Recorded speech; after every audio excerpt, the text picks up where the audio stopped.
तो कैसे हैं आप सब। तो आप सबका मैं स्वागत करता हूं फिर से एक बार अपने इस नए चैनल में एचएससी गुरु, जहां पर हम एचएससी से रिलेटेड सारी स्टडी करने वाले हैं। तो जैसे कि मैंने आपसे कल ही कहा था कि आज से मैं सारे वीडियोस लेक्चर्स पे बनाने चालू कर दूंगा, और आज मैंने आपको कल ही बताया था कि करंट इलेक्ट्रिसिटी चैप्टर में फिजिक्स से चालू करूंगा।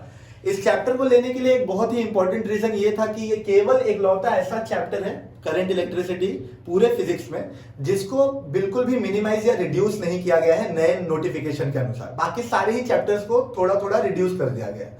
तो मुझे लगा कि क्योंकि ये चैप्टर कंप्लीट है तो इसे पढ़ना आपके लिए काफी इजी होगा, क्योंकि कुछ भी कट नहीं करना, कुछ भी रिड्यूस नहीं करना है।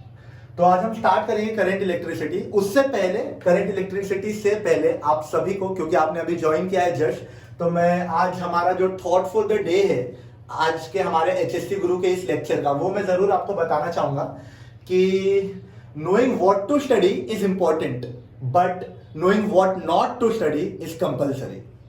तो जैसे कि स्टूडेंट्स, हर एक एचएससी स्टूडेंट के मन में एक सवाल रहता है कि यार स्पेशली साइंस स्ट्रीम से अगर है तो, कॉमर्स के तो फिर भी सिलेबस थोड़ा कम होता है, लेकिन साइंस स्ट्रीम से होने पे उन्हें हमेशा ऐसा लगता है यार इतना बड़ा बड़ा पूरा चैप्टर है, 20-20 चैप्टर, जो एक चैप्टर का वेटेज केवल 3 या 4 मार्क्स का है, तो 3 या 4 मार्क्स के लिए हमें कितने क्वेश्चंस पढ़ने हैं और कितना करना है। तो वहां पर ही एक आधा मोराल जो स्टूडेंट का वो डाउन हो जाता है। इसी को ध्यान में रखते हुए मेरा आज का जो कहना है वो सिर्फ इतना है कि आपको ये मालूम तो रहना चाहिए कि क्या पढ़ना है, पर ये मालूम रहना ज्यादा जरूरी है कि क्या नहीं पढ़ना है। क्योंकि जब आपको ये मालूम होता है क्या नहीं पढ़ना है तो अपने आप आपका जो स्टडी मटेरियल है वो रिड्यूस हो जाता है और एक कॉन्फिडेंस बूस्ट होता है कि हम ये कवर कर सकते हैं within the given period of time. So इसीलिए फ्रेंड्स, मैं फिर से एक बार बोलूंगा, knowing what to study is important but knowing what to not to study is compulsory। So student, आज हम चालू करेंगे फिजिक्स से करंट इलेक्ट्रिसिटी। तो स्टूडेंट्स, करंट इलेक्ट्रिसिटी ये जो चैप्टर है, अगर हम ब्रॉडली देखें तो इस चैप्टर को 3 पार्ट्स में डिवाइड किया जा सकता है। पहला हिस्सा जो होगा वो करंट इलेक्ट्रिसिटी में जो लॉज 2 बनाए गए हैं किरचॉफ के द्वारा, उसको स्टडी करना, और उस लॉ के बेसिस पे थोड़े ब्रिजेस जो बनाए गए, जैसे Wheatstone bridge, metre bridge experiment, और मीटर ब्रिज एक्सपेरिमेंट का ही एक्सपांशन हम बोल सकते हैं केल्विन्स मेथड। ये तीनों हमें पहले पार्ट में कवर करना है। सेकेंड पार्ट में हम पोटेंशियोमीटर से रिलेटेड स्टडी कर सकते हैं कि पोटेंशियोमीटर का प्रिंसिपल क्या होता है, पोटेंशियोमीटर के अलग अलग मेथड्स जैसे सम इन डिफरेंस मेथड और इंडिविजुअल मेथड ये कैसे होते हैं और इन्हें हम कैसे डिराइव करते हैं, ये हम सेकेंड पार्ट में देख सकते हैं। और थर्ड पार्ट जो होगा वो गैल्वेनोमीटर और गैल्वेनोमीटर के कन्वर्जन से डील करेगा। जैसे गैल्वेनोमीटर को हम एमीटर में कैसे कन्वर्ट कर सकते हैं, गैल्वेनोमीटर को हम वोल्ट मीटर में कैसे कन्वर्ट कर सकते हैं, हम ये सब देखेंगे। ठीक है। तो स्टूडेंट्स, मैं ये अज्यूम कर रहा हूं कि मैं स्टार्टिंग फ्रॉम स्क्रैच कर रहा हूं, मतलब ऐसा मैं अज्यूम करके चल रहा हूं कि किसी भी स्टूडेंट को इनमें से किसी भी टर्म की कोई भी मीनिंग नहीं पता। इससे मैं स्टार्ट करूंगा और मैं कोशिश करूंगा कि हर एक टर्म को बहुत ही इजी वे में आप लोगों को एक्सप्लेन करूं, और फिर मैं मेरे जो मुद्दे हैं उनकी तरफ बढ़ूं, जो पॉइंट्स है उनकी तरफ बढ़ूं।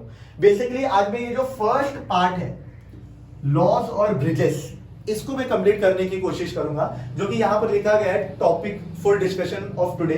तो पहला है किरचॉफ्स लॉ ऑफ इलेक्ट्रिसिटी, दूसरा है व्हीटस्टोन ब्रिज, तीसरा है मीटर ब्रिज एक्सपेरिमेंट, और चौथा Kelvin's method of finding resistance of galvanometer. ये चारों आज हम कवर करने की कोशिश करेंगे अपने इस लेक्चर में। तो स्टूडेंट्स, मैं मतलब कि मैंने पहले ही आपको कहा था कि जो पढ़ना है वो पढ़ना आपको 2 चीजों से पढ़ाई करनी होती है। एक तो आपको इंफॉर्मेशन लेना होता है और उसको ध्यान रखना होता है, और दूसरा आपको इंफॉर्मेशन लिखना होता है अपने एग्जाम्स में। तो इस चैप्टर में या किसी भी साइंस के बेसिक चैप्टर में बहुत सारी ऐसी चीजें होंगी जो आपको जाननी जरूरी है अपने लाइफ के लिए, लेकिन उसके अलावा बहुत सारी या कुछ ऐसी चीजें होंगी लेकिन कुछ चीजें ऐसी भी होंगी जो आपको एग्जाम के पॉइंट ऑफ व्यू से इंपॉर्टेंट होंगी। तो हमें एग्जाम के पॉइंट ऑफ व्यू से जो इंपॉर्टेंट है उसको कवर करते हुए बेसिक नॉलेज को बढ़ाते हुए जाना है। यही मेरा बेसिक अप्रोच होगा आपको स्टडी करवाने में। ठीक है। तो स्टूडेंट्स, करंट इलेक्ट्रिसिटी, अगर मैं इस चैप्टर को स्टार्ट करूं तो सबसे पहले मैं ये जानना चाहूंगा कि करंट क्या होता है। ठीक है। और करंट से इलेक्ट्रिसिटी कैसे जनरेट होती है। तो स्टूडेंट्स, क्योंकि ये सबसे पहला क्वेश्चन है चैप्टर के नाम पर ही, तो मैं ये बताना चाहूंगा कि करंट मतलब क्या होता है। कभी भी जो हमारा एक समझो कोई भी बॉडी है, उस पूरे बॉडी में जो चार्ज फ्लो होते हैं, जो चार्जेस फ्लो होते हैं एक बॉडी के अंदर, एक कंडक्टिंग बॉडी के अंदर, कंडक्टिंग बॉडी होना बहुत जरूरी है क्योंकि नॉन कंडक्टिंग बॉडी में से करंट पास नहीं होगा। ठीक है। सो कंडक्टिंग बॉडी में जितने भी चार्जेस हैं, उन चार्जेस का जो नेट फ्लो होता है उसे हम करंट बोलते हैं। और जब ये करंट फ्लो होता है तो ये इलेक्ट्रिसिटी जनरेट करता है, जिसे हम करंट इलेक्ट्रिसिटी बोलते हैं। तो स्टूडेंट्स, नाम करंट इलेक्ट्रिसिटी का कंप्लीट करने के बाद अब मैं टॉपिक को चालू करना चाहूंगा। तो टॉपिक में सबसे पहले आता है किरचॉफ्स लॉ ऑफ इलेक्ट्रिसिटी। ठीक है, तो मैं रफ कर देता हूं फटाफट आपके लिए, ताकि आपको ये किरचॉफ्स लॉ ऑफ इलेक्ट्रिसिटी अच्छे से मैं एक्सप्लेन कर। तो फ्रेंड्स, सबसे पहला जो टॉपिक हम डिस्कस करेंगे वो होगा किरचॉफ्स लॉ ऑफ इलेक्ट्रिसिटी। तो किरचॉफ ने करंट इलेक्ट्रिसिटी के बेसिस पर दो लॉज बनाए थे। पहला जो लॉ था उसका नाम था करंट लॉ। ठीक है, इसके कुछ अल्टरनेटिव नेम्स भी थे जो मैं एक्सप्लेनेशन के साथ ही आपको बताते चला जाऊंगा। और दूसरा जो लॉ था वो था आपका वोल्टेज लॉ। वोल्टेज लॉ के भी कुछ और नाम थे जो मैं आपको टाइम टू टाइम बताते जाऊंगा। जब मैं एक्सप्लेन करने जाऊंगा तो मैं बताऊंगा कि उसका वो नाम क्यों है, ताकि आपको याद रखने में इजी पड़ जाए। ठीक है, तो सबसे पहले किरचॉफ ने एक करंट का लॉ बनाया, जिस करंट लॉ में उन्होंने क्या किए, कुछ करंट फ्लोइंग चार्जेस या पार्टिकल्स आप बोल सकते हो लिए, और उनको एक पॉइंट के थ्रू फ्लो किया। समझिए, एक पॉइंट है। ठीक है, इस पॉइंट को उन्होंने जंक्शन बोला। इस पॉइंट को उन्होंने क्या बोला, जंक्शन। तो जंक्शन क्या होता है फ्रेंड्स, जैसे नॉर्मल लाइफ में आप सुनते हैं इलाहाबाद जंक्शन आ गया। ठीक है, या फिर बहुत सारे ऐसे जंक्शंस के आपने नाम सुने होंगे। ठीक है, तो सीएसटी छत्रपति शिवाजी टर्मिनस है। ठीक है, तो ये जो जंक्शन होता है बेसिकली वो क्या होता है, जैसे अगर मैं इलाहाबाद जंक्शन की बात करूं तो वो एक ऐसा बड़ा स्टेशन है जहां पर ट्रेन आती है और जाती है। सिमिलरली जंक्शन को करंट लॉ में भी इसी तरीके से डिफाइन किया गया था। जंक्शन एक ऐसा पॉइंट था जिस पॉइंट पे करंट्स जो होंगी वो इन होंगी और आउट होंगी। ठीक है, तो इसीलिए क्योंकि जंक्शन यहां पर बेसिक था, जंक्शन सेंटर था जिसपे से करंट आ रहा था और जा रहा था, इसीलिए इस लॉ को एक और नाम दिया गया, जिसको नाम दिया गया जंक्शन लॉ। ये दो नाम थे, करंट लॉ या फिर जंक्शन लॉ। तो या किरचॉफ के लॉ ऑफ इलेक्ट्रिसिटी का जो पहला करंट लॉ था उसे हम डिफाइन कैसे करेंगे। डेफिनेशंस के लिए मैंने बहुत ही एक इजी वे ढूंढा हुआ है। हम हमेशा डेफिनेशंस को फॉर्मूलेस के बेसिस पे याद करेंगे। पहले हम फॉर्मूले लिख लेंगे और फिर डिसाइड करेंगे कि उसका डेफिनेशन हम कैसे बनाया जाए। इससे दो फायदे होंगे, एक आप डेफिनेशन भी लिख लेंगे, दूसरा आपको फॉर्मूला भी याद हो जाएगा, तीसरा जो आपका आंसर है वो कॉम्प्रिहेंसिव हो जाएगा। तो बेसिकली किरचॉफ ने कुछ ऐसा बोला, करंट का जो समेशन था वो जीरो था। अभी जैसे कि मैंने आपको बोला था, मैं ऐसा अज्यूम कर रहा हूं कि आपको कुछ भी नहीं आता होगा, इसीलिए मैं इन वर्ड्स को भी मैं ऐसा समझ रहा हूं कि आपको नहीं आ रहा होगा, तो मैं यहां पर लिख देता हूं, through out physics, chemistry, maths और बायो जब भी हम पढ़ेंगे तो हम जब भी ये साइन आएगा, ठीक है, या ये साइन जब भी आएगा तो उसे हम हमेशा क्या कहेंगे, उसे हम हमेशा कहेंगे सम। हम जब डिफाइन करेंगे किसी को और प्लस का साइन आएगा तो उसे हम कहेंगे सम। वहीं पे जब अगर माइनस का साइन आएगा तो उसे हम कहेंगे डिफरेंस। अगर इनटू का साइन रहा तो हम कहेंगे प्रोडक्ट, और अगर डिवाइड का साइन रहा तो हम कहेंगे रेशियो, और एक आखिरी साइन जो होता है ऐसा, इसे हम कहेंगे, जो कि ये होता है, ठीक है, तो इसे हम कहेंगे अलजेब्रिक सम।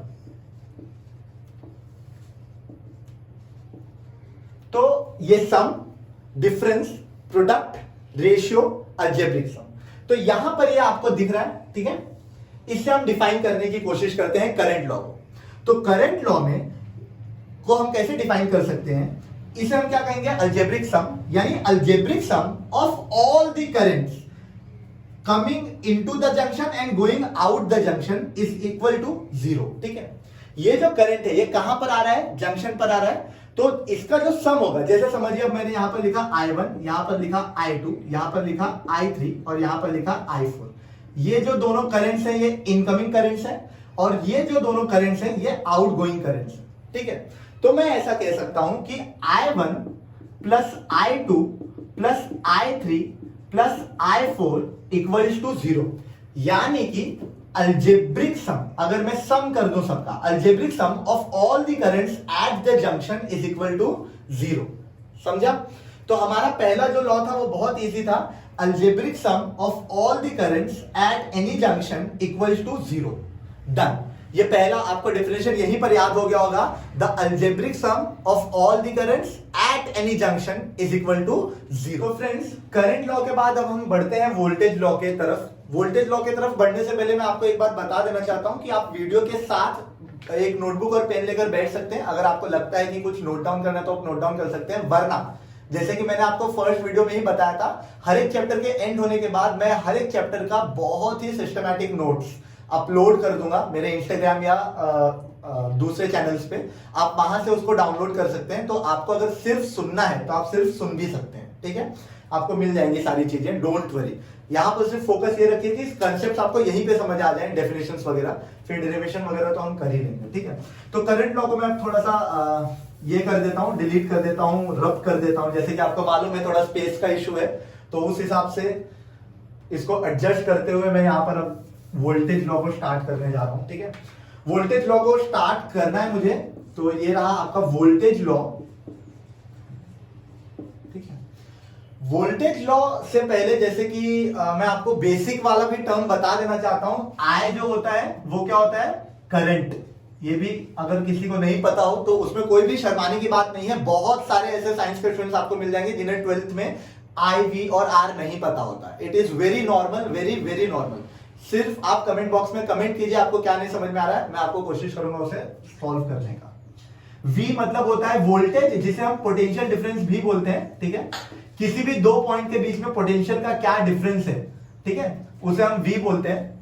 इसके अलावा R होता है जिसे हम बोलते हैं रेजिस्टेंस। तो रेजिस्टेंस क्या होता है, समझिए करंट रन कर रहा है कहीं पर, ठीक है। एक करंट है जो कि किसी रेस में चल रहा है, ठीक है, पर एक रेजिस्टेंस से बाजू में खड़ा है, वो उसे जीतने नहीं देना चाहता। वो खुद पार्टिसिपेट नहीं कर रहा, लेकिन उसे जीतने नहीं देना है करंट को। तो वो क्या करेगा, वो करंट को बीच रेस में ही पकड़ लेगा और उसे आगे बढ़ने की कोशिश नहीं करने देगा। यानी कि इन शॉर्ट रेजिस्टेंस क्या करेगा, करंट को रोकने की कोशिश करेगा। तो जो भी टर्म करंट को रोकने की कोशिश करता है उसे हम क्या कहते हैं, रेजिस्टेंस। सिंपल, कोई डेफिनेशन नहीं आने वाली एग्जाम में, केवल कंसेप्ट ध्यान में रखिए कि रेजिस्टेंस क्या होता है, करंट को रोकने की कोशिश करता है वो। और फाइनली ई यानी इलेक्ट्रोमैग्नेटिक या इलेक्ट्रोमोटिव फोर्सेस, ठीक है। इलेक्ट्रोमोटिव फोर्सेस क्या होती हैं, इलेक्ट्रोमोटिव फोर्सेस भी बिल्कुल पोटेंशियल डिफरेंस के ही जैसी होती हैं, same. It is also a voltage, जैसे V एक वोल्टेज है या पोटेंशियल डिफरेंस है, ऐसे ही इलेक्ट्रोमोटिव फोर्सेस भी पोटेंशियल डिफरेंसेस हैं। केवल डिफरेंस क्या है कि ये जो इलेक्ट्रोमोटिव फोर्सेस हैं, ये पूरे सर्किट में करंट को रेज करने की कोशिश करती हैं। जैसे रेजिस्टेंस करंट को रोकने की कोशिश करता है, ऐसे ही इलेक्ट्रोमोटिव फोर्सेस क्या करते हैं, करंट को बढ़ाने की कोशिश करते हैं। समझिए एक रेस है, जिस रेस में करंट दौड़ रहा है और ये रेजिस्टेंस दुश्मन है, तो वो उसको रोकना चाहता है, लेकिन फिर हर वीरू के साथ एक जय का होना जरूरी है। तो ऐसे ही एक इलेक्ट्रोमोटिव फोर्स भी है जो करंट को जिताना चाहता है। तो वो जैसे ही रेजिस्टेंस उसको कम करने की कोशिश करेगा या रोकने की कोशिश करेगा, इलेक्ट्रोमोटिव फोर्सेस उस करंट को रेस करने की कोशिश करेंगे। केवल इतना ही डिफरेंस है, और ये चार जो टर्म्स है वो आपको ध्यान में रखना है। तो गाइस, आई होप आपको ये समझ में आ गया होगा कि ये क्या है, ये टर्म्स, इन्हीं टर्म्स को हमें डील करना है पूरे चैप्टर्स में। अब हम वोल्टेज लॉ की तरफ बढ़ते हैं, ठीक है। तो वोल्टेज लॉ में उन्होंने क्या बोला था, अगेन हमें डेफिनेशन करना है, ड्राइंग करनी, डायग्राम करनी है, सब चीजें करनी है, पर सबसे पहले हम डिफाइन कर देते हैं। और डिफाइन करने के लिए एक ही तरीका मैंने बोला आपको, जैसे फर्स्ट लॉ में क्या था, जो अल्जेब्रिक सम था current at any junction is equal to 0, ऐसे ही यहां पर क्या था, यहां पर ऐसा कुछ तो था,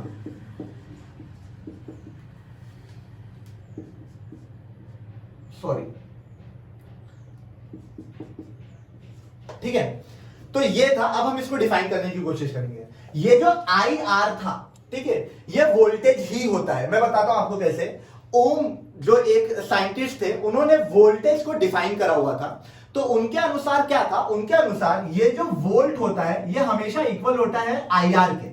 V is equal to IR भी आप बोल सकते हैं, IR भी बोल सकते हैं, ठीक है। जो भी पोटेंशियल डिफरेंस होगा वो कुछ और नहीं होगा बल्कि प्रोडक्ट, जैसे मैंने पहले भी कहा था, प्रोडक्ट यानी इनटू, वो प्रोडक्ट होगा करंट और रेजिस्टेंस का। यानी IR is nothing but equal to the potential difference. तो इसको हम आसानी से डिफाइन कर सकते हैं, the algebraic sum of all the potential differences and the algebraic sum of E से आपको समझ में आ जा रहा है इलेक्ट्रोमोटिव फोर्सेस, पर यहां पर सिर्फ इसको आप ऐसा करके लिख दीजिए एट अ लूप, ठीक है, यानी कि किसी भी एक लूप में हमेशा इक्वल टू क्या होता है, 0। अब लूप ये वर्ड आ गया और आपके मन में क्वेश्चन आएगा लूप क्या होता है, आपने तो वो एक्सप्लेन ही नहीं किया, तो डायरेक्टली डेफिनेशन कैसे लिख रहे हैं। तो लूप क्या होता है, लूप कोई भी क्लोज्ड एरिया होता है जिसे हम कहते हैं लूप, ठीक है, कोई भी क्लोज एरिया जिससे बाहर नहीं जा सकता कुछ भी, that is called as loop. जैसे अब ये एक क्लोज एरिया है, अगर इसमें करंट फ्लो होगा समझिए क्लॉकवाइज डायरेक्शन में, तो ये एक लूप है जिसके अंदर करंट फ्लो हो रहा है। तो इसी लूप के अंदर पोटेंशियल डिफरेंस का जो सम होगा और इलेक्ट्रोमोटिव फोर्सेस का जो सम होगा that will be equal to 0। बस ये आपका डेफिनेशन हो गया वोल्टेज लॉ का। The voltage law of Kirchhoff is defined as the algebraic sum of the potential differences at any points and the electromotive forces in a loop is always equal to 0, ठीक है। इस law को अगर आप चाहते हैं explain करना तो मैं एक्सप्लेन भी कर देता हूं, वैसे मैं आपको बता देता हूं, आपका जो एग्जाम होगा 12th का फाइनल, उसमें ये क्वेश्चन आने का चांसेस है क्योंकि इंपॉर्टेंट क्वेश्चन होता है, पर मैक्सिमम यानी 99% टाइम्स ये क्वेश्चन अगर आएगा तो केवल आपको 2 मार्क के लिए आएगा, जिसमें वो बोलेंगे डिफाइन कीजिए दोनों लॉस को। ये पीछे भी बहुत बार पूछा जा चुका है पिछले साल के क्वेश्चन पेपर्स में। तो डिफाइन कीजिए करंट के या किरचॉफ के दोनों लॉ को, या फिर हाँ एक और चीज मैं बताना भूल गया, माफ कीजिएगा, वोल्टेज लॉ क्योंकि ये लूप के ऊपर डिफाइंड था, जैसे पहला जो लॉ था हमारा करंट लॉ वो जंक्शन के ऊपर डिफाइंड था, ऐसे ही वोल्टेज लॉ ये लूप के ऊपर डिफाइंड था, इसीलिए वोल्टेज लॉ को एक और नाम दिया गया और उसको नाम दिया गया लूप लॉ, ठीक है। तो वो बोल सकते हैं 2 मार्क के लिए डिफाइन कीजिए loop law and junction law, या 2 मार्क के लिए डिफाइन कीजिए current law and voltage law of electricity, या Kirchhoff's first and second law of electricity. तीनों ही केसेस में आपको केवल डिफाइन करना है, यानी आपको ये वर्ड्स में लिखना है और फिर फॉर्मूला लिखना है, ठीक है। फिर भी अगर आपको फिगर वाइज चाहिए तो मैंने पहले का तो फिगर वाइज बता दिया, सेकंड का फिगर मैं आपको बता देता हूं। समझिए ये आपका एक क्लोज्ड लूप हो गया, इस क्लोज्ड लूप में यहां पर मैं आपको एक सेल लगा देता हूं, ठीक है। सेल क्या होता है, सेल के ही थ्रू या सेल के ही वजह से करंट फ्लो होता है, क्योंकि सेल ही मेन मोटिवेटर होता है करंट को जनरेट करने के लिए, ठीक है। तो सेल यहां पर लगा हुआ है। अब समझिए यहां पर मैंने 3 रेजिस्टेंस लगाए, ठीक है, ये समझ लीजिए मैंने ई बोल दिया इसको, ये हमेशा इलेक्ट्रोमोटिव फोर्सेस ई या सेल इसे हम बोलते हैं, ठीक है। अब यहां पर ये हो गया R1, ये हो गया R2 और ये हो गया R3। मान लीजिए यहां से करंट निकला, यहां से क्या हो गया, करंट निकला, तो ये हो गया I1, ठीक है। फिर यहां से करंट निकल के फ्लो हुआ, इसके थ्रू गया और यहां पर आया। अब यहां पर आने के बाद वो करंट थोड़ा सा बदलेगा क्योंकि उसको रेजिस्टेंस चेंज करने की कोशिश करेगा, तो वो करंट जो होगा वो हो जाएगा I2, और फिर वहां से आने के बाद वो यहां पर I2 पूरा फ्लो होगा और फिर यहां पर क्योंकि I1 आ जा रहा है आपका, ठीक है, तो ये I1 हो जाएगा। अब इसका जो कन्वेंशन होता है वो डायरेक्शन कन्वेंशन हम कैसे लेते हैं देखिए जरा।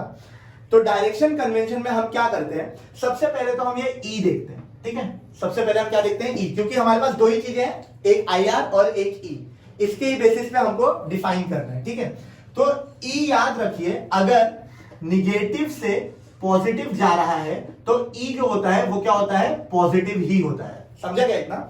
और अगर पॉजिटिव से नेगेटिव जा रहा है तो ई हमेशा क्या होता है, नेगेटिव होता है, ई हमेशा क्या होता है, नेगेटिव। तो यहां पर जो करंट स्टार्ट हो रहा है I1 वो नेगेटिव से पॉजिटिव की तरफ जा रहा है, ये जो छोटा टर्मिनल होता है वो माइनस होता है और जो बड़ा टर्मिनल होता है वो प्लस होता है, हमेशा सेल के लिए हमेशा, ठीक है। तो क्योंकि नेगेटिव से पॉजिटिव जा रहा है इसलिए ई हमारा क्या हो जाएगा, पॉजिटिव, ई हमारा क्या हो जाएगा, पॉजिटिव, समझेगा इतना। ये ई हमारा क्या हो जाएगा, प्लस ई। ये वाला जो सेक्शन था ये आपका खत्म हो गया, ठीक है। अब इसके बाद हमें करंट को लेना है, ठीक है। तो करंट करंट एंड रेजिस्टेंस को हमें लेना है, यानी वोल्टेज को लेना है, ये वोल्टेज को लेना है I इंटू R, ये तो खत्म हो गया ना, इसको लेना है हमें, ठीक है। तो इसको लेने के लिए आपको कन्वेंशन हमेशा ध्यान में रखना है कि अगर क्लॉकवाइज है, समझो मैंने ये ऐसे बना दिया, ठीक है, अगर वो क्लॉकवाइज है यानी कि in the direction of flow है, in the direction of tracing the loop है, लूप को जैसा लूप चल रहा है वैसे ही डायरेक्शन में करंट भी फ्लो हो रहा है, तो वो हमेशा नेगेटिव माना जाता है। और अगर समझिए लूप ऐसे जा रहा है लेकिन आपका जो फ्लो है करंट का वो ऐसा है, ठीक है, तो वो हमेशा क्या हो जाएगा, पॉजिटिव, यानी अगेंस्ट द लूप डायरेक्शन अगर जाएगा तो वो हमेशा क्या हो जाएगा, पॉजिटिव। तो क्योंकि यहां पर ये इन द डायरेक्शन है, सेम उसी डायरेक्शन में चल रहा है, इसीलिए हम हमेशा IR को यहां पर, क्योंकि वो सेम डायरेक्शन में है, तो हम इसको क्या लेंगे, माइनस लेंगे। क्या लेंगे, माइनस लेंगे। तो ये क्या हो गया आपका माइनस I2 R1, ठीक है। फिर यहां पे जा रहा है, ठीक है, तो ये क्या हो गया आपका, यहां से अगर समझ लीजिए मैं I3 मान लेता हूं, यहां से फ्लो होने के बाद फिर से चेंज होगा, ठीक है। तो ये क्या हो गया आपका माइनस I3 R2, ठीक है। और फाइनली ये I1 R3 भी उसी डायरेक्शन में जा रहा है, इसलिए ये भी माइनस I1 R3। और ये मिल गया आपका, अब आपका ये भी मिल गया, इसका इक्वल हमेशा क्या होना है, 0। इसका इक्वल हमेशा क्या होना है, 0। तो यही आपका क्या है, वोल्टेज लॉ। यही आपका क्या है, वोल्टेज लॉ, ठीक है। तो अब आपको समझ गया होगा वोल्टेज लॉ और लूप लॉ, वोल्टेज लॉ और करंट लॉ दोनों। तो अब हम आगे बढ़ते हैं। तो फ्रेंड्स, किरचॉफ के करंट लॉ के बाद अब जो नेक्स्ट टॉपिक हमने डिसाइड किया था करने के लिए, वो था balancing condition of Wheatstone bridge. तो व्हीटस्टोन एक ब्रिज था जिसका कुछ कंडीशंस थे जो हमें फॉलो करने थे। उसका एक डेरिवेशन भी है, जो छोटा सा डेरिवेशन है, हमें सॉल्व करना है। मैं कोशिश करूंगा, वैसे तो वो डिफिकल्ट लगता है, लेकिन कोशिश करूंगा इसी लैंग्वेज में आपको सब कुछ समझा देने के लिए। तो एक व्हीटस्टोन का ब्रिज था। ब्रिज मतलब क्या था, एक डायमंड शेप के 4 रेजिस्टेंस कनेक्ट किए गए थे। 4 रेजिस्टेंस को कनेक्ट किया गया था एक डायमंड के शेप में, ठीक है। तो ये समझिए अगर ये यहां पर है तो ये पहला रेजिस्टेंस, ठीक है। फिर उसके बाद ये आपका दूसरा रेजिस्टेंस, यहां से पॉइंट्स थे, ये आपका तीसरा रेजिस्टेंस, और फिर ये आपका चौथा रेजिस्टेंस, ठीक है। तो ऐसे एक पॉइंट्स कनेक्ट किए गए थे 4, ठीक है। चारों को नाम दे दिया आपको अगर चाहिए तो, A B C D, ठीक है। रेजिस्टेंस को नाम देना है, रेजिस्टेंस को हमने पहले ही नाम देकर रख दिया हुआ है। तो रेजिस्टेंस को हम नाम क्या देंगे, R1 R2 R1 R2 R3 और R4, ठीक है। ये हमारे नाम हो गए। अब इसके बाद क्या किया उन्होंने, ये जो बीच में पॉइंट्स थे B और D, इन दोनों पॉइंट्स को गैल्वेनोमीटर के थ्रू कनेक्ट कर दिया। डरिए मत, गैल्वेनोमीटर का मीनिंग मैं आपको बताऊंगा। तो गैल्वेनोमीटर से B और D पॉइंट को कनेक्ट कर दिया। गैल्वेनोमीटर क्या होता है, एक कोई भी जो डिवाइस होता है, उस डिवाइस में जो इलेक्ट्रिक डिवाइस होते हैं, इलेक्ट्रिक डिवाइसेस की ही बात कर रहे हैं हम करंट इलेक्ट्रिसिटी में। ये मैं अज्यूम कर रहा हूं कि आपको अभी तक समझ में आ गया होगा, ठीक है। तो कोई भी जो इलेक्ट्रिक डिवाइस होती है, जब हम उसका करंट मेजर कर रहे होते हैं, तो कुछ एक्स्ट्रा करंट एक्सिस में करंट आते हैं, जिनके वजह से कुछ करंट के फोर्सेस होते हैं, जिनके वजह से मैकेनिकल फोर्सेस के वजह से रोटेशन होती है, ठीक है। उसी को हम क्या बोलते हैं, डिफ्लेक्शन। और उसी डिफ्लेक्शन को मेजर करने के लिए हमें क्या यूज करना पड़ता है, गैल्वेनोमीटर, ठीक है।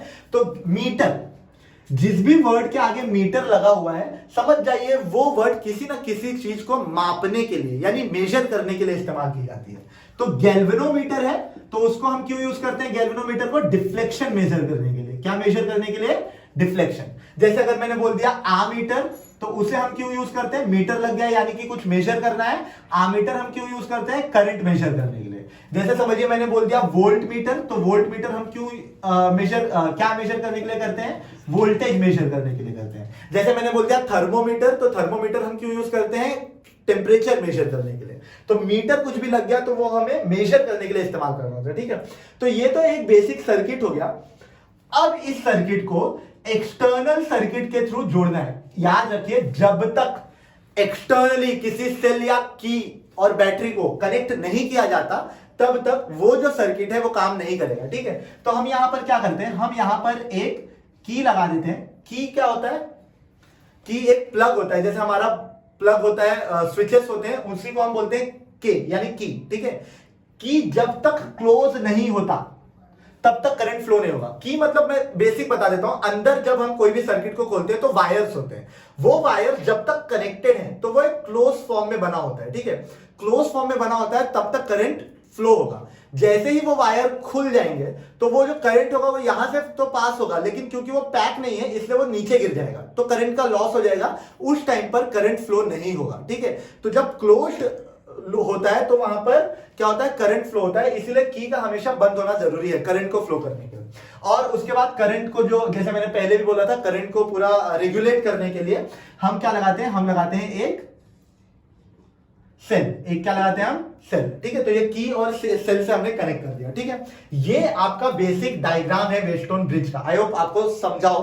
व्हीटस्टोन ब्रिज का बहुत ही बेसिक डायग्राम है। 4 हमने रेजिस्टेंस लगाए हैं, दो जो पॉइंट्स है उन दोनों पॉइंट्स के बीच में एक गैल्वेनोमीटर कनेक्ट किया हुआ है। ई और डी है जो एक्सटर्नल, ई और के है जो एक्सटर्नल सर्किट के अंदर आता है, ठीक है। तो ये आपका, मैं गैल्वेनोमीटर का रहने देता हूं आपके लिए, पर बाकी दोनों अभी यूज में नहीं है, जब आएगा तब मैं बता दूंगा आपको, ठीक है।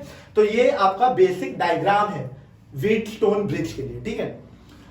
तो बेसिक डायग्राम के बाद अगर ये क्वेश्चन आता है तो वो ऐसे पूछ सकते हैं, draw the basic diagram for Wheatstone bridge and give the construction और explain the construction and working और derive the balancing condition for Wheatstone bridge, ठीक है। ऐसे एक क्वेश्चन आ सकता है, ठीक है। तो हम क्या करेंगे, हम सबसे पहले कंस्ट्रक्शन अगर बात करेंगे तो कंस्ट्रक्शन हमेशा याद रखिए, आज के बाद हमेशा डायग्राम को देखकर ही कंस्ट्रक्शन लिखना है, आपको वो रट्टा नहीं करना है। अगर आपने डायग्राम देख लिया, आपको समझ में आ गया, तो आप डायरेक्टली कंस्ट्रक्शन लिख सकते हैं, और वो लिखेंगे तो आपके हाफ मार्क्स भी डिड्यूस नहीं होंगे, क्योंकि या कट नहीं होंगे, क्योंकि जब एग्जामिनर चेक करेगा तो उसे ये मालूम पड़ेगा कि आपने उस कंसेप्ट को समझा है, ना कि मगअप किया है। तो इसीलिए यहां से हमें पूरा लिखना है। तो अभी इसमें सिर्फ एक चीज अधूरी रह गई है, जो कि समझिए, अगर ये सेल है, ठीक है, तो इस सेल में से करंट निकलेगा, ठीक है। तो हम कंस्ट्रक्शन देख लेते हैं। तो कंस्ट्रक्शन जब भी वो पूछेंगे, ठीक है, तो कंस्ट्रक्शन में आपको क्या बताना है कि Wheatstone bridge consist of 4 resistance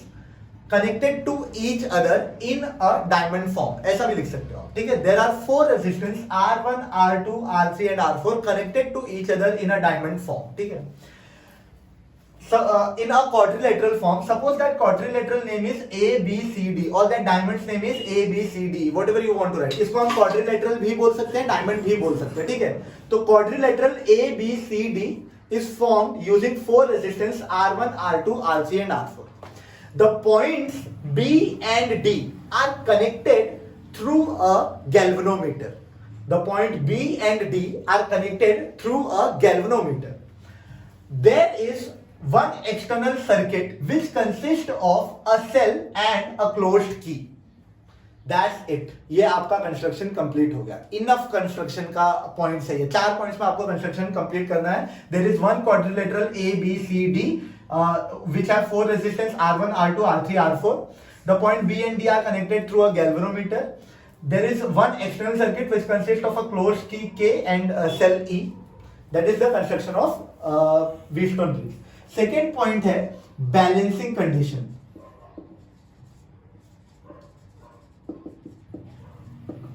तो व्हीटस्टोन ने क्या बोला कि ये जो व्हीटस्टोन ब्रिज है, इसको बैलेंस करने के लिए कुछ या एक कंडीशन है जो आपको क्या करनी पड़ेगी, सेटिस्फाई करनी पड़ेगी। क्या करनी पड़ेगी, सेटिस्फाई करनी पड़ेगी।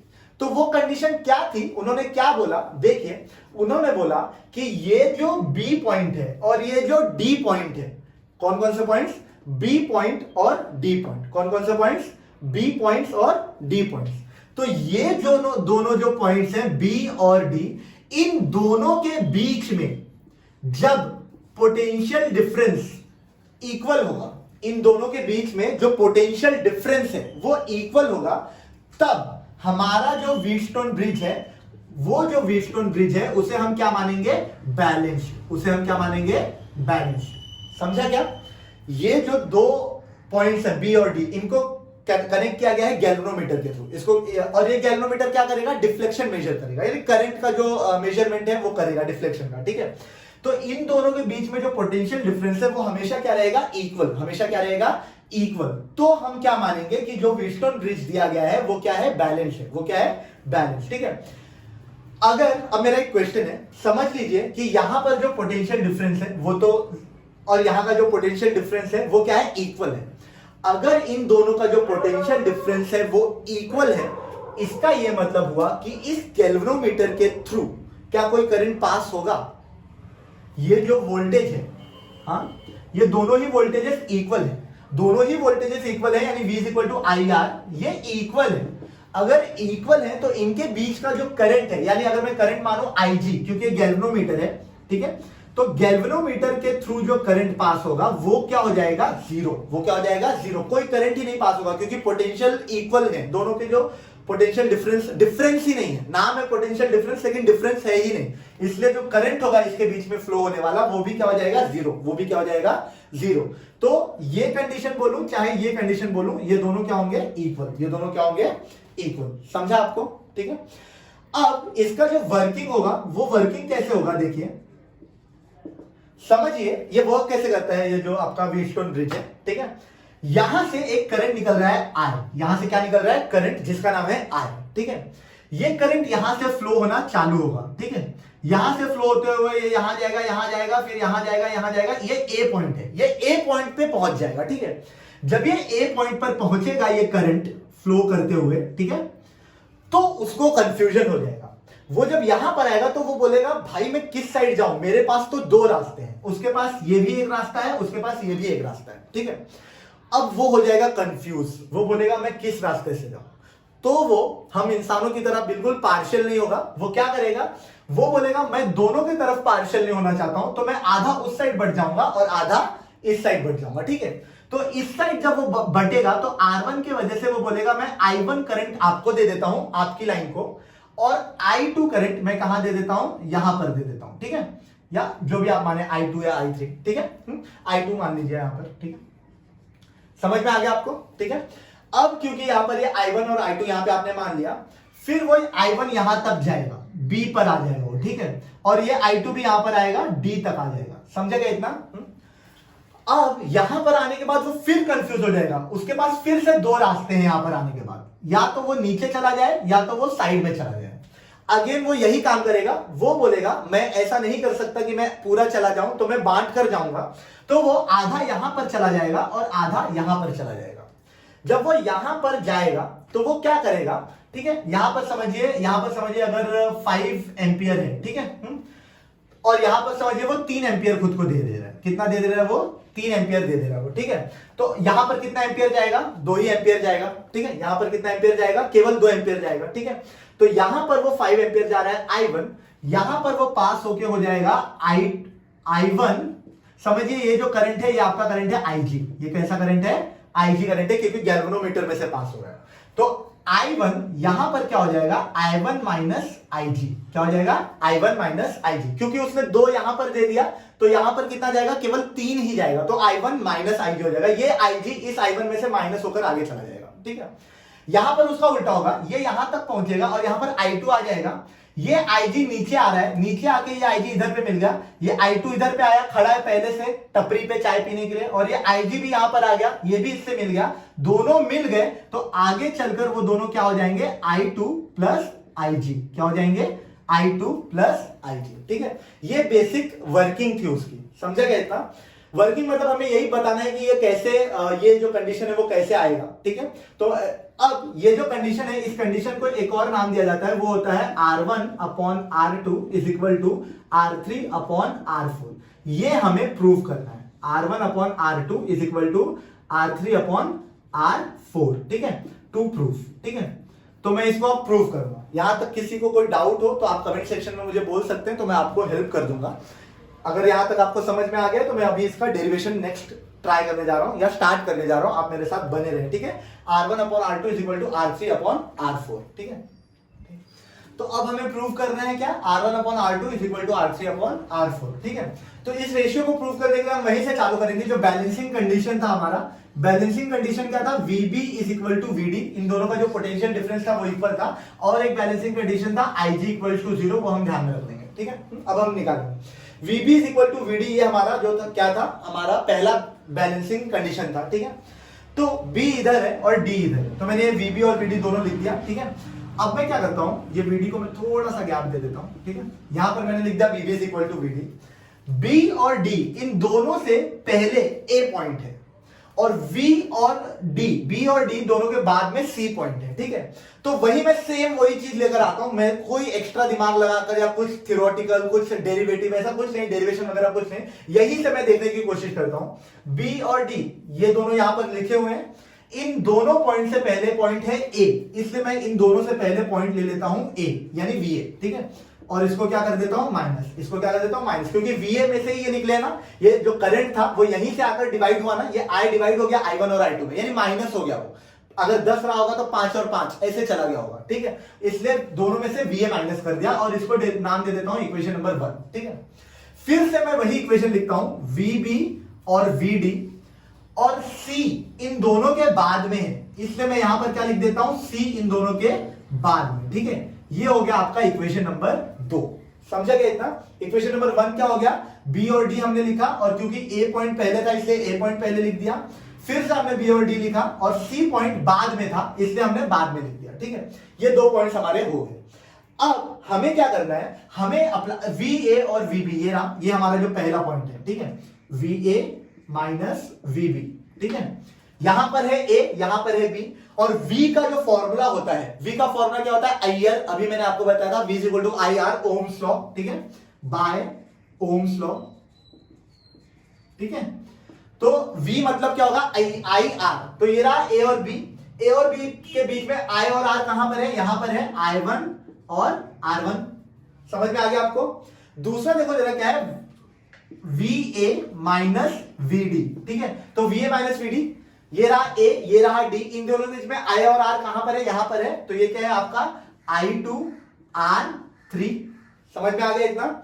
नेक्स्ट मैं आता हूं यहां पर, ये है आपका vb माइनस vc, ठीक है, b और c कहां पर है, ये रहा b, ये रहा c, यहां पर क्या है आपका i1 माइनस ig r2, समझ में आ गया इतना। और फिर लास्ट में क्या है आपका, लास्ट में इक्वेशन नंबर 2 में क्या है, vd माइनस vc, तो D और C इसके बीच में क्या है देखो जरा, I2 प्लस IG R4, ठीक है।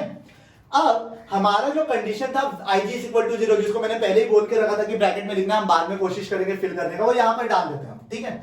यहां पर है IG, यहां पर है IG, तो ये IG 0 है तो वो हट ही गया, तो ये क्या हो गया I1 R2, ये VB माइनस VC, ठीक है, और VD माइनस VC, ठीक है, ये प्लस IG है जो कि 0 है वैल्यू, तो ये भी खत्म हो गया, तो I2 R4, समझ में आ गया इतना। तो ये आपका फर्स्ट था, सेकंड था, थर्ड था और फोर्थ था, ठीक है। मैं चलिए तो यहां पर ऐसे लिख देता हूं 1 2 3 और 4, ठीक है। तो अब मैं क्या कर लेता हूं, रेशियो लेता हूं 1 2 और 3 का, किसका, 1 2 3 और 4 का, रेशियो ऑफ 1 2 3 एंड 4, ठीक है। तो जब मैं इन चारों का रेशियो लूंगा तो 1 ये रहा, तो 1 का रेशियो अगर मैं लूं तो यहां पर आ गया I1 R1 डिवाइड बाय 2 3, ठीक है, तो ये क्या हो जाएगा आपका I1 R2, ठीक है, इज इक्वल टू, फिर यहां पर 2 लेता हूं मैं, तो ये क्या हो जाएगा I2 R3 डिवाइड बाय, यहां पर 4 लेता हूं मैं, तो क्या हो जाएगा I2 R4, ठीक है। देखिए I1 से I1 कट गया, I2 से I2 कट गया, इसलिए यहां पर हमें क्या मिल गया, R1 upon R2 is equal to R3 upon R4। यही हमको फाइंड करना था, 2 प्रूफ। तो 2 प्रूफ हमारा यहां पर बहुत ही इजी तरीके से आ गया। टेक्स्ट बुक में थोड़ा लेंथी वे में दिया गया है, आपका जो न्यू सिलेबस है उसमें, पर ये भी आप लिखेंगे तो पूरा एग्जैक्ट करेक्ट मार्क्स मिलेगा आपको, फुल मार्क्स। तो ये अगर आप रेफर करेंगे तो मुझे लगता है काफी इजी रहेगा आपको करने के लिए, क्योंकि ड्रॉइंग को देखकर ही सब कुछ कर दिया मैंने, ठीक है। तो यहां पर अब हमारा व्हीटस्टोन ब्रिज भी कंप्लीट होता है। तो व्हीटस्टोन ब्रिज के बाद अब हम बढ़ेंगे मीटर ब्रिज एक्सपेरिमेंट के ऊपर। मीटर ब्रिज एक्सपेरिमेंट में अगर आपको इंट्रोडक्शन देना है तो मीटर ब्रिज एक्सपेरिमेंट में हम क्या लिख सकते हैं कि this experiment is nothing but the application of Wheatstone bridge, ठीक है। Metre bridge experiment is nothing but the application of Wheatstone bridge. तो व्हीटस्टोन ब्रिज के एप्लीकेशन पे हमें काम करना है। अब ये जो मीटर ब्रिज एक्सपेरिमेंट है, इसके लिए हमें एक डायग्राम की जरूरत पड़ेगी। तो डायग्राम कैसे हम बनाएंगे, देखो जरा। सबसे पहले हमें एक वायर चाहिए होगी, ठीक है, थोड़ा टेढ़ा होगा वायर, अभी तो क्या बोर्ड है, ठीक है। तो ए और बी समझिए एक वायर है, ठीक है। इस वायर के नीचे हम 1 मीटर का एक स्केल लगाते हैं। 1 मीटर का क्या लगाते हैं हम, स्केल, ठीक है। ये इसीलिए इसका नाम मीटर ब्रिज भी बोला जाता है, क्योंकि 1 मीटर का स्केल होता है, 1 मीटर का स्केल होता है इस वायर के नीचे, इस वायर के नीचे, ठीक है। अब ये नीचे हो गया, ठीक है। तो अब हम क्या करेंगे, ये जो वायर है, सबसे पहले तो इस वायर को एक एक्सटर्नल उससे कनेक्ट कर लो, ठीक है, आपकी बैटरी और आपका जो की, और फिर रियोस्टैट एक यूज किया जाता है। ये मैं आपको होमवर्क दूंगा। मैं आपको पहले ही एक बात बता देता हूं कि ये जो रियोस्टैट है, इसका इस एक्सपेरिमेंट में कहीं पर आपको यूज नहीं दिखेगा, फिर भी इसे यहां पर क्यों कनेक्ट किया गया है, ये आप मुझे ढूंढकर कमेंट बॉक्स में, कमेंट सेक्शन में बता सकते हैं कि क्यों रियोस्टैट को फिर भी यहां पर लगाया गया है। जबकि अगला जो टॉपिक है केल्विन मेथड, वहां पर रियोस्टैट का यूज होता है, इसलिए उसे सर्किट में लगाया जाता है। फिर यहां पर अगर इसका यूज मैं बोल रहा हूं होने ही नहीं वाला, तो इसको क्यों लगाया जाता है, ठीक है। तो ये आप ढूंढ के मुझे बताइएगा। अब ए और बी यहां पर हमने लिख दिया, ठीक है। हम क्या करते हैं, ये जो ए और बी है, इस ए और बी में हम स्ट्रिप्स लगाते हैं, ठीक है, स्ट्रिप्स लगाते हैं हम ए और बी में, 2 स्ट्रिप्स लगाते हैं इन दोनों एंड्स पर, ठीक है। तो यहां पर एक एंड है और यहां पर आपका दूसरा एंड है, ठीक है। तो हमने क्या कर दिया, 2 स्ट्रिप्स, ये स्ट्रिप्स कॉपर के होते हैं, एल शेप्ड कॉपर स्ट्रिप्स, ठीक है, एल शेप्ड, ठीक है। तो ये आपका हो गया T1, ये आपका हो गया T2, ठीक है। और इन दोनों स्ट्रिप्स को डिवाइड करने के लिए बीच में एक और स्ट्रिप, फुल स्ट्रिप लगाई जाती है जिसे हम बोलते हैं T3, ठीक है। ये पॉइंट मान लीजिए B, ठीक है, ये A, ये B, तो ये मान लीजिए आप C, ठीक है। कोई डाउट है आपको? तो ये हमारा जो सेटअप हो गया। अब इस सेटअप में एक और चीज होती है, यहां पर ये जो C पॉइंट है, ये C पॉइंट पर एक गैल्वेनोमीटर लगाया होता है और इस गैल्वेनोमीटर को इस AB से कनेक्ट किया जाता है through a jockey, through a jockey. Jockey क्या होता है? एक तरीके का पेन होता है जिसे हमें इस पॉइंट पर अलग अलग जगह पर टैप करना है। You have to tap that point on the different points on AB, ठीक है, tap that jockey on the different points of AB, ठीक है। तो ये जॉकी आप यहां पर लिख लीजिए, ठीक है, जॉकी है, ठीक है। गैल्वेनोमीटर जॉकी के थ्रू कनेक्टेड, गैल्वेनोमीटर कनेक्टेड होता है जॉकी के थ्रू C पॉइंट और इस पॉइंट पे, ये पॉइंट आप मान लीजिए D, ये पॉइंट क्या मान लीजिए आप D, ठीक है। तो ये कंप्लीट हो गया आपका मीटर ब्रिज का जो एक्सपेरिमेंट का डायग्राम है वो, ठीक है। अब इंट्रोडक्शन मैंने बता दिया कि this is the principle of Wheatstone bridge. इसके बाद इसका जो कंस्ट्रक्शन है वो मैं आपको बताता हूं। तो कंस्ट्रक्शन अगेन ड्राइंग या डायग्राम देखकर ही हम करेंगे। तो कंस्ट्रक्शन में हम क्या बोलेंगे, there is one wire of 1 metre, one wire of 1 metre of uniform cross section. Wire का यूनिफॉर्म होना बहुत जरूरी है, वो मैं डिस्कस करूंगा आपसे एरर वाले पार्ट में। लेकिन अभी फिलहाल आप ये ध्यान में रखिए कि ये जो वायर है वो यूनिफॉर्म है। यूनिफॉर्म मतलब कहीं से भी मुड़ा नहीं है, कोई खरोंच नहीं है इस वायर में, ठीक है। और इस वायर की लेंथ क्या है, AB। It is fitted and there is one scale fitted below it of 1 metre, ठीक है। एक स्केल फिटेड है नीचे 1 मीटर के, ठीक है।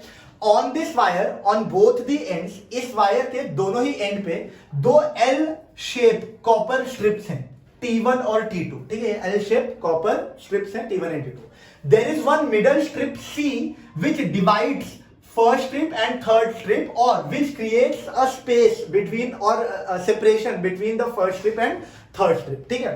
There is one galvanometer which is connected to a point G, C and D via jockey, ठीक है। बस ये आपका there is one external circuit which consists of जैसे कि हम हमेशा लिखते हैं, there is one cell and one key and rheostat, ठीक है। तो ये आपका पूरा क्या हो गया, कंस्ट्रक्शन हो गया किसका, मीटर ब्रिज एक्सपेरिमेंट का, ठीक है।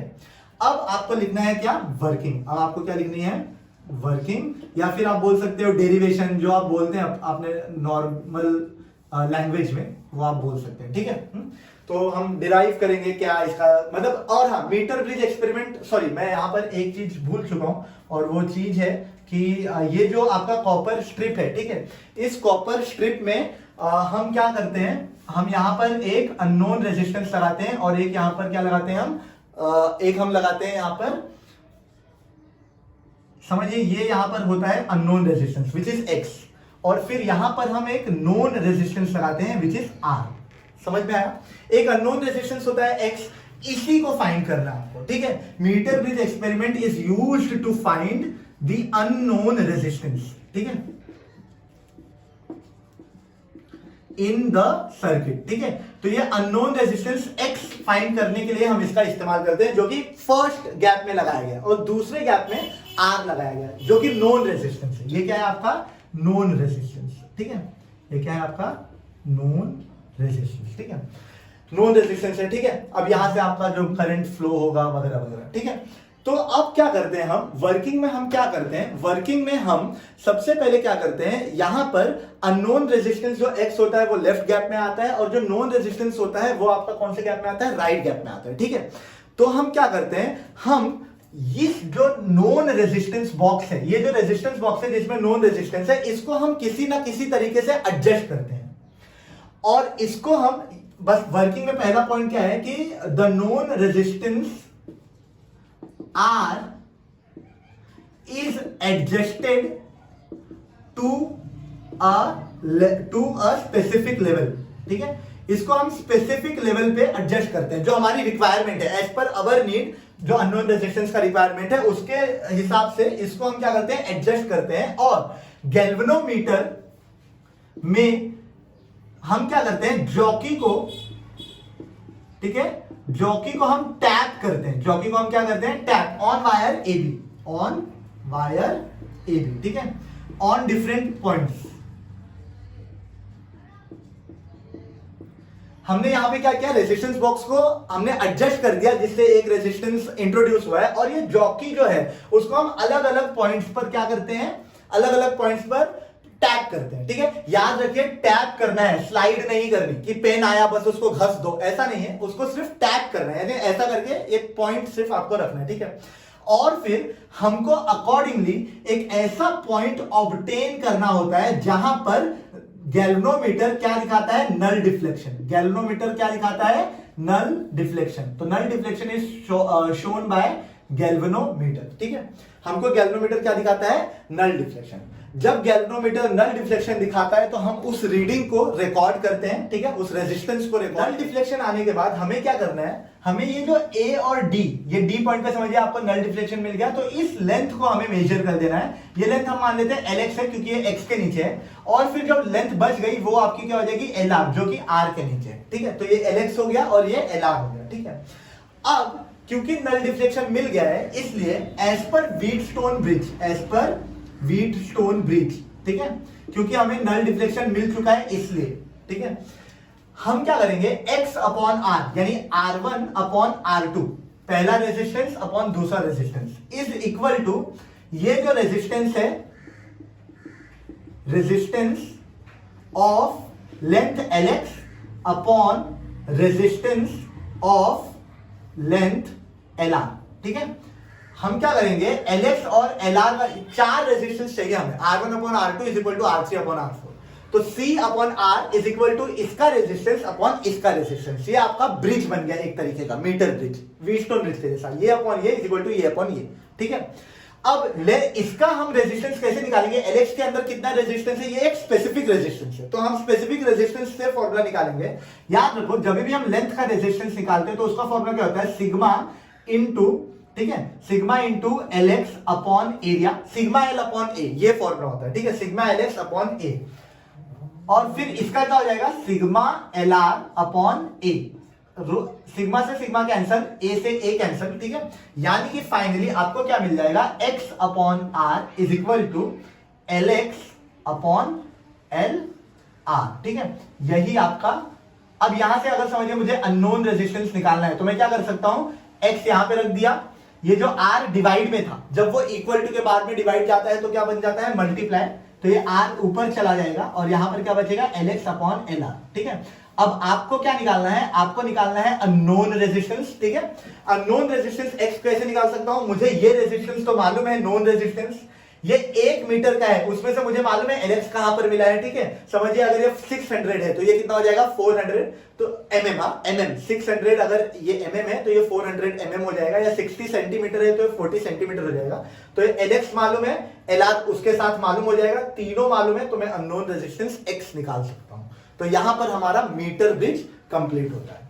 तो फ्रेंड्स मीटर ब्रिज जो अभी हमने पढ़ा, उस मीटर ब्रिज का अगला ये टॉपिक है, बहुत ही छोटा सा टॉपिक है लेकिन बहुत इंपॉर्टेंट टॉपिक है, बहुत साल रिपीट करके क्वेश्चन पूछा हुआ है, इससे इस क्वेश्चन को अच्छे से करें। अगेन मीटर ब्रिज जब मैंने पढ़ा रहा था तो मैं बताना भूल गया, मीटर ब्रिज एक्सपेरिमेंट ये बहुत ही इंपॉर्टेंट क्वेश्चन है, हर 2-3 साल में एक बार तो रिपीट होता ही होता है। 2019 में रिपीट हुआ था, मतलब क्वेश्चन आया था, 20 में नहीं आया था, 21 में आप इस क्वेश्चन को एक्सपेक्ट कर सकते हैं, या तो उसके एरर को या तो मीटर ब्रिज को, ठीक है, बहुत ही इंपॉर्टेंट क्वेश्चन है दोनों।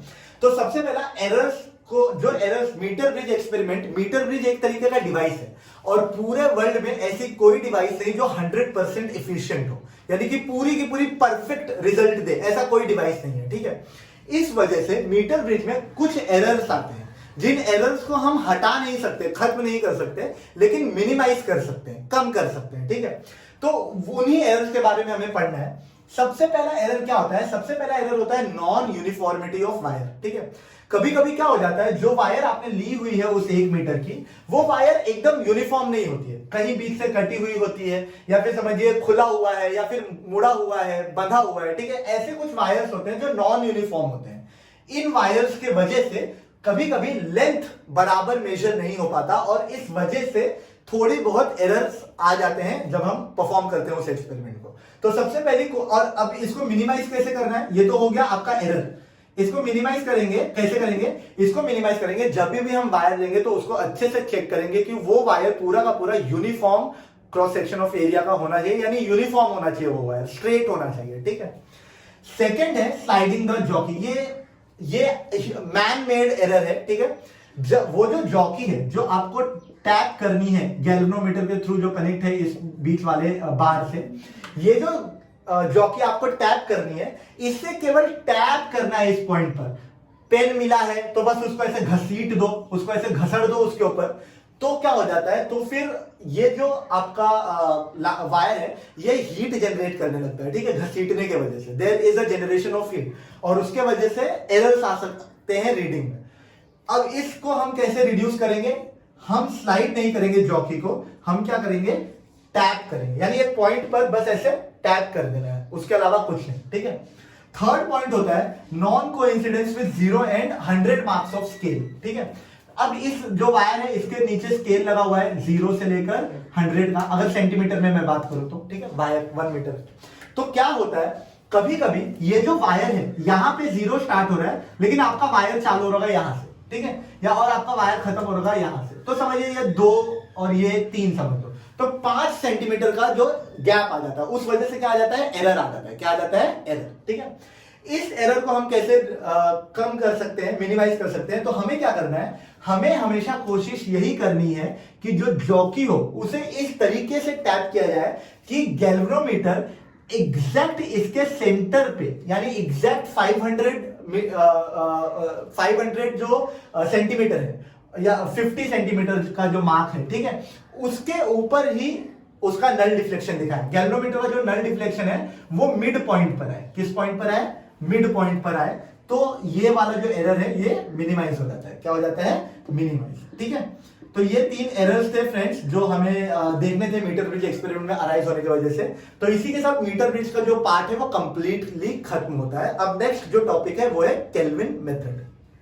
तो फ्रेंड्स अब ये आखिरी आज का जो टॉपिक है वो हम पढ़ेंगे, जिसका नाम है केल्विन मेथड, ठीक है। केल्विन मेथड को क्यों यूज किया जाता है, जैसे हम मीटर ब्रिज को यूज करते हैं अननोन रेजिस्टेंस फाइंड करने के लिए, ऐसे ही केल्विन मेथड को यूज करते हैं गैल्वेनोमीटर का रेजिस्टेंस फाइंड करने के लिए। गैल्वेनोमीटर का रेजिस्टेंस फाइंड करने के लिए हम किसका इस्तेमाल करते हैं, हम इस्तेमाल करते हैं केल्विन मेथड का, ठीक है। तो केल्विन मेथड बिल्कुल वही तरीके से डायग्राम होती है जैसे मीटर ब्रिज एक्सपेरिमेंट का डायग्राम होता है। एक वायर होता है, समझ लीजिए ए और सी नाम का एक वायर है, उसके नीचे 1 मीटर का स्केल है, ठीक है, और फिर 1 मीटर के स्केल के बाद यहाँ पर फिर ये वायर से समझिए आप एक्स्ट्रा कनेक्शन हुआ है एक सेल का और फिर एक बैटरी का और एक रियोस्टैट का। यहाँ पर रियोस्टैट का यूज है, ठीक है, रियोस्टैट की और फिर ईएमएफ यानी सेल, ठीक है। और फिर यहाँ पर 2 आपके एल शेप कॉपर स्ट्रिप्स हैं, ठीक है, और फिर मिडल में एक स्ट्रिप है, ठीक है, जैसे मीटर ब्रिज एक्सपेरिमेंट में होता था एग्जैक्ट वैसे ही। अब यहां पर क्या होता है मीटर ब्रिज एक्सपेरिमेंट में, और फिर यहां पर एक अननोन रेजिस्टेंस होता था आपका और यहां पर एक नोन रेजिस्टेंस होता था, तो यहां पर भी यहां पर नोन रेजिस्टेंस है। मीटर ब्रिज एक्सपेरिमेंट में यहां पर होता था गैल्वेनोमीटर, उस गैल्वेनोमीटर को हटा दिया जाता है और केवल जॉकी रखी जाती है इंडिपेंडेंटली, और गैल्वेनोमीटर को शिफ्ट कर दिया जाता है फर्स्ट गैप में, ठीक है। तो यहां पर X रहता था तो हमें X फाइंड करना होता था मीटर ब्रिज में, यहां पर G है तो हमें G फाइंड करना है, यानी रेजिस्टेंस ऑफ गैल्वेनोमीटर फाइंड करना है। तो रेजिस्टेंस ऑफ गैल्वेनोमीटर हम कैसे फाइंड करेंगे, ठीक है, तो हम फाइंड करेंगे उसको मेथड से। तो देखिए यहां पर कैसे काम होता है, एग्जैक्ट वैसा ही आप कंस्ट्रक्शन बोल सकते हैं कि there is one uniform wire of AC of 1 metre length, there is one external circuit with EK and RH, there are 2 copper strips on both the ends of the wire. In the first copper strip and the middle copper strip there is one resistance box which is of galvanometer. The galvanometer is connected, and in the second copper strip and middle copper strip there is one resistance box, known resistance box, ठीक है। The jockey is directly connected from point B to any point D, ठीक है, which we will find, ठीक है। तो इसका जो working होता है वो वर्किंग कैसा होता है, देखिए यहां पर सबसे पहले हम क्या करते हैं, हम इस रियोस्टैट को एडजस्ट कर देते हैं। वर्किंग कैसा होता है कैल्वेनोमीटर का, सॉरी केल्विन मेथड का। कि ये जो रियोस्टैट है इसको सबसे पहले हम क्या कर देते हैं, एडजस्ट कर देते हैं। इसे इस तरीके से एडजस्ट किया जाता है कि ये जो गैल्वेनोमीटर है, ठीक है, ये अपना हाफ डिफ्लेक्शन दिखाए, ठीक है। Rheostat is adjusted such that the galvanometer shows half of its original deflection. जो फुल डिफ्लेक्शन था उसका हाफ डिफ्लेक्शन ये यहां पर दिखाता है, ठीक है। क्योंकि ये हाफ डिफ्लेक्शन दिखाता है इसीलिए केल्विन मेथड को हाफ स्केल मेथड या हाफ डिफ्लेक्शन मेथड भी बोला जाता है, ठीक है। तो ऐसा भी क्वेश्चन पूछा जाता है कि हाफ स्केल क्यों बोला जाता है केल्विन मेथड को, तो क्या क्यों बोला जाता है, क्योंकि रियोस्टैट को इस तरीके से एडजस्ट करना होता है कि ये जो गैल्वेनोमीटर कनेक्ट किया गया है फर्स्ट गैप में उसका डिफ्लेक्शन हाफ दिखाई दे, इसलिए इसे हम हाफ स्केल मेथड या हाफ डिफ्लेक्शन मेथड भी बोलते हैं, ठीक है। अब क्या हो जाता है, यहां पर जब ये हाफ डिफ्लेक्शन पे आ जाता है तो फिर हम रेजिस्टेंस बॉक्स के पास आते हैं और रेजिस्टेंस बॉक्स को एडजस्ट करना चालू करते हैं, ठीक है। रेजिस्टेंस बॉक्स इज एडजस्टेड, ठीक है।